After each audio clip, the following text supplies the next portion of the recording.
Good afternoon friends. তো গরমের দিনে আর পেঁয়াজ রসুন দিয়ে রান্না করতে আর ভালো লাগছে না, তো এইভাবে রসা করছি আলু পটল ও পনির দিয়ে।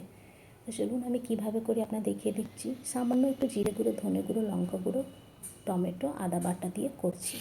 এবার তেলে আলুটা দিয়ে লাল করে ভেজে তুলে নিতে হবে। ঠিক এইভাবে একটু নুন হলুদ দিয়ে আলুটাকে আমি ভেজে নিয়েছি। এবার পনিরটাকে হালকা একটু ভেজে তুলে নিতে হবে। এবার সেই তেলটাতেই আমি পটলটা দিয়ে একটু ভেজে তুলে নেব।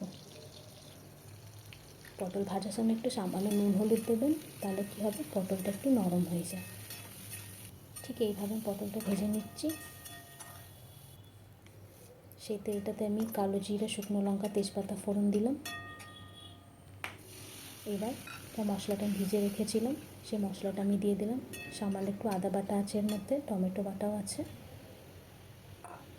এবার ভেজে রাখা পটল আলুটা দিয়ে ভালোভাবে মিক্স করে নিচ্ছি।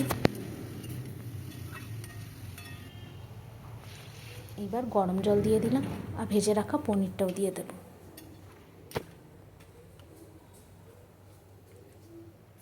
কাঁচা লঙ্কা স্বাদ মতন পনির দিয়ে অ্যাড করে এবার 5 মিনিটের জন্য আমাদের লো ফ্লেমে ঢেকে ছেড়ে দিতে হবে, আলুটা যতক্ষণ সেদ্ধ না হয়। এবার দেখে নিচ্ছি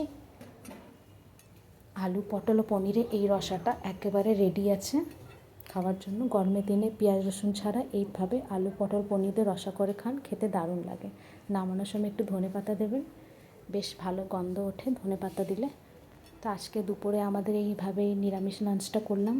আপনাদের কেমন লাগলো এই আলু পটল পনিরের রসা নিশ্চয়ই কমেন্টস করে জানাবেন, আর like share subscribe and follow করে দেবেন। থ্যাংক